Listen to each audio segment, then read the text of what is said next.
حاضرین، میلاد شریف کے حوالے سے یہ شاہپور میں میرا پہلا خطاب ہے، تو ذوق شوق پورا موجود ہے؟ اچھا، سلامت رہے۔ تو میں سوچتا رہا میں کس موضوع پہ بات کروں۔ اس کی وجہ یہ ہے کہ برائی بہت بڑھ گئی ہے۔ برائی بولیے، اور برائی کی جو کشش کے راستے وہ بہت زیادہ ہے۔ کشش کے راستے، مثلا کسی دور میں جن برائیوں کی طرف جوان جاتے تھے آج بوڑھے بھی جا رہے ہیں۔ یعنی کچھ عمر ہوتی تھی نا کہ اس طرح کی حرکتیں جوان کرتے ہیں، آج بوڑھے بھی وہ کر رہے ہیں۔ حالانکہ حضور علیہ الصلوۃ والسلام نے فرمایا جس کی عمر 40 سال ہو جائے اور اس کی نیکیاں اس کے گناہوں پر غالب نہ آئیں، عمر کتنی ہو جائے اور اس کی نیکیاں اس کے گناہوں پہ غالب نہ آئیں، تو وہ خود کو دوزخ کے لیے تیار کر لے۔ 40 سال بھی جو شخص عمر گزار چکا ہے، ابھی تک اس میں فکر آخرت پیدا نہیں ہوئی، آخرت کی تیاری کی سوچ اور فکر اور ارادہ پیدا نہیں ہوا۔ تو کسی دور میں جو برائیاں جوان کرتے تھے آج وہ بوڑھے بھی کر رہے ہیں۔ کسی دور میں فحاشی، عریانی، بے حیائی، اس کا شکار اگر جوان تھے تو آج بوڑھے بھی ہیں۔ وہی برائی جو موبائل پر، ٹی وی پر، سوشل میڈیا پہ جوان دیکھ رہا ہے وہ بوڑھا بھی دیکھ رہا ہے۔ غیرت جوان کی بھی ختم کر دی گئی ہے، بوڑھے کی بھی ختم کر دی گئی۔ یعنی میں کوئی اپنی شان نہیں بیان کرنے لگا، لیکن میں آپ کو ایک کیفیت بتانے لگا۔ ہمارے گھر میں اللہ کا فضل ہے شروع سے کیبل نہیں رہی۔ کیبل کیا کرتی ہے؟ کیبل وہ دکھاتی ہے جو پیچھے سے آپ کو دکھانا چاہ رہے ہوتے ہیں، اس میں آپ کی مرضی نہیں ہوتی، آپ بس بیٹھتے ہیں اور دیکھتے ہیں اور سنتے اور متاثر ہوتے ہیں۔ ایسا ہی ہے نا؟ تو یقین جانے میں اپنی ایک کیفیت بتانے لگا ہوں، اپنے بھائیوں کی کیفیت بھی بتانے لگا ہوں۔ ہم آج تک اپنے ماں باپ کے سامنے بیٹھ کر خبریں سننے میں بھی شرم محسوس کرتے ہیں۔ یعنی موبائل پہ کیبل شیبل تو ہے ہی نہیں ہمارے گھر، موبائل پہ والدین کے سامنے خبریں بھی نہیں دیکھی جاتی نا، اتنی شرم اور حیا آتی ہے، شرم محسوس کرتے ہیں ہم۔ لیکن وہاں کیا عالم ہوگا جہاں باپ بھی بیٹھا ہے، ماں بھی بیٹھی ہے، اور گندگی دکھائی جا رہی ہے اور فحاشی دکھائی جا رہی ہے اور ننگا پن دکھایا جا رہا ہے۔ نہ باپ اس کو برا محسوس کر رہے ہیں، نہ ماں کر رہی ہے، نہ بچے کر رہے ہیں، نہ بچیاں کر رہی ہیں۔ یقین جانیں ہم اس کیفیت کو پہنچ گئے کہ اگر عورت آج سارے کپڑے نہیں اتار رہی نا تو اس کا سبب یہ نہیں ہے کہ اس میں کوئی حیا ہے، اس کا سبب یہ وہ معاشرے سے ڈر رہی ہے، صرف معاشرے سے ڈر رہی ہے، لوگوں سے ڈر رہی ہے۔ اور اگر اسے وہ ماحول مل جائے جہاں وہ یہ کھل کے کام کر سکتی ہے تو یہاں کی عورت میں اور یورپ کی عورت میں کوئی فرق آپ کو نظر نہیں آئے گا، کوئی فرق نظر نہیں آئے گا۔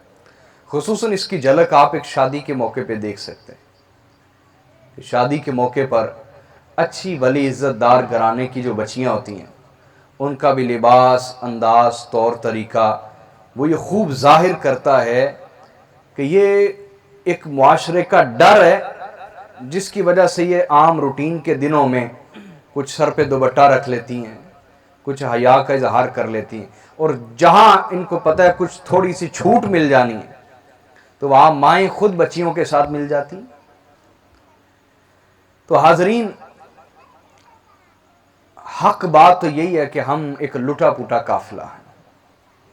آواز تھوڑی سی کریں یار، کٹ رہی آواز، خراب ہو رہی بار بار، صاف رکھیں۔ تو میں یہ عرض کر رہا تھا کہ سچ بات تو یہ ہے کہ ہم ایک لٹا پٹا قافلہ ہیں، اور اس پر بڑا افسوس یہ ہے کہ ہمیں اپنے لٹنے کا احساس بھی نہیں ہے۔ ہمیں اپنے لوٹنے کا، ایک تو وہ شخص ہے نا جو لٹ جائے اور روئے اور چلائے اور آؤ بکا کرے کہ کوئی اس پہ ترس ہی کھا لے. ہم وہ لوگ ہیں جو سیاسی طور پہ بھی ذلت کا شکار ہے، مذہبی طور پر بھی ذلت کا شکار ہیں کہ ہمارے علماء آپس میں لڑ رہے ہیں، ایک دوسرے کے خلاف فتویٰ بازی ہے، مسجدوں تک میں بیٹھ کے غیبتیں، چگلیاں، بہتان بازیاں، یہ شاید عادت بن گئی. شاید جس مسجد میں جس دن غیبت نہ ہو تو لوگ حیران ہو جاتے ہیں کہ آج خیر ہے، آج مسجد سے غیبت نہیں ہوئی. اس طرح کے ماحول مساجد کے بن گئے. تو مذہبی طور پہ بھی ہم اجڑے ہوئے لوگ ہیں. جن لوگوں نے ہمیں اخلاق سکھانے تھے وہ خود اخلاق سے محروم ہیں. جن لوگوں نے ہمیں معاف کرنے کی تعلیم دینی تھی، محبت کی تعلیم دینی تھی، وہ خود نفرت کا شکار ہے. الا من شاء اللہ، سوائے کچھ اہل حق کے. وہ ہر جگہ ہوتے ہیں، ہر دور میں ہوتے ہیں، لیکن وہ بہت قلیل ہوتے ہیں. بولیے، بہت قلیل ہوتے ہیں، بہت تھوڑے ہوتے ہیں. بہت تھوڑے ہوتے ہیں وہ جو لوگ اہل حق ہوتے ہیں. تو مذہبی طور پہ بھی ہم اجڑے ہوئے لوگ ہیں، سیاسی سطح پہ بھی اجڑے ہوئے ہیں، مالی حالات اور معاشی طور پہ بھی اس وقت جتنی تکلیف میں ہم مبتلا ہیں شاید کوئی بھی مسلمان ملک اتنا تکلیف میں مبتلا نہ ہو. اور خصوصاً حلال کمانے والے تکلیف میں مبتلا ہیں، حرام والے کی بات نہیں کر رہا. اور خصوصاً جو بندہ یہاں مزدور طبقہ چکے زیادہ بیٹھا ہو، جاب کرنے والا، وہ زیادہ پریشان. اگر کسی کا کاروبار ہے، مہنگائی بڑھتی ہے، اس کی چیزیں بھی مہنگی ہو جاتی ہیں، اس کی آمدنی بھی زیادہ ہو جاتی ہے، اس کو اتنا زیادہ محسوس نہیں ہوتا. زیادہ محسوس ہوتا ہے جو بندہ مزدور طبقہ ہے، دیہڑی دار ہے یا جاب کرنے والا ہے. ایک طرف یہ حالات ہیں، تھوڑی سی کو کریں، ایک طرف یہ حالات ہیں اور دوسری طرف کیفیت یہ ہے کہ ہمارے جوان، ہمارے بچے بچیاں جو ہمارا مستقبل ہیں، ہمارے دین کا مستقبل ہیں، ہمارے ملک کا مستقبل، ان کی سوچ، ان کی فکر، ان کے نظریات، ان کی عادتیں، ان کے طور طریقے، ان کے فیشن، ان کو پوری طرح اپنے قبضے میں ان لوگوں نے کر لیا جو ان کے دشمن ہیں. یعنی ان لوگوں کا کیا حال ہوگا کہ جن کی آنے والی نسل دشمن سے محبت کرے، اپنے بزرگوں سے نفرت کرے. وہ کتنے اجڑے ہوئے لوگ ہوں گے.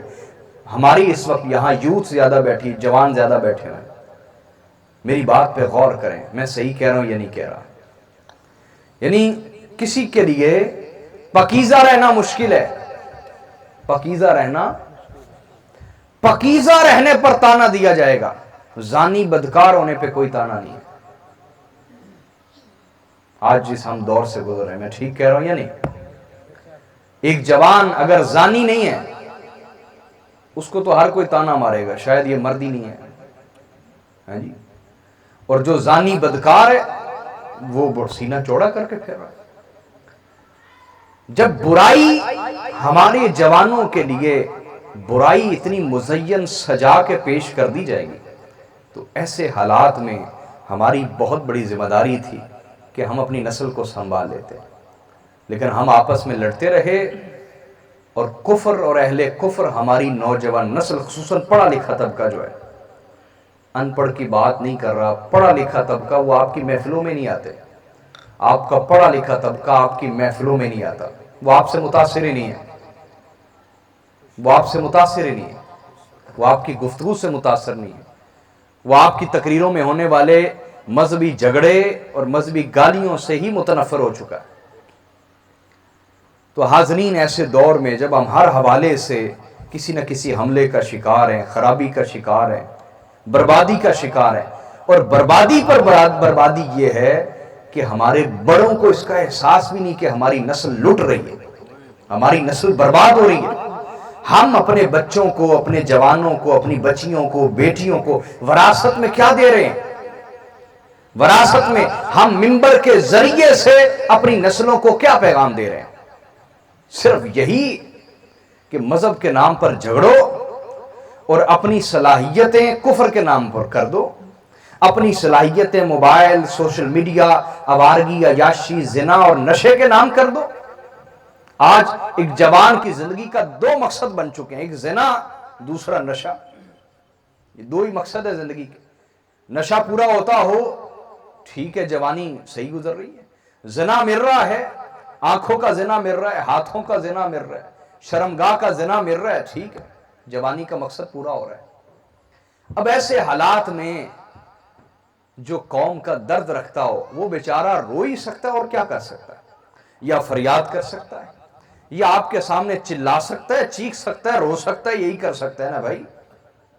سمجھے یا نہیں سمجھے؟ تو حاضرین، میں ایسے حالات میں یہ چاہتا ہوں کہ میرے بہت سارے جوان بھائی بیٹھے ہوئے ہیں، میرے بزرگ بیٹھے ہیں، میں یہ چاہتا ہوں کہ آج ہم ایک ایسا درس لیں جس کے ذریعے سے ہم دوبارہ سے اللہ اس کے رسول سے جڑ جائیں، دوبارہ سے اللہ اس کے رسول سے بولیے، ایک روحانی رشتہ پیدا ہو جائے اپنے نبی سے، ایک زندہ عشق کا رشتہ پیدا ہو جائے اپنے نبی سے۔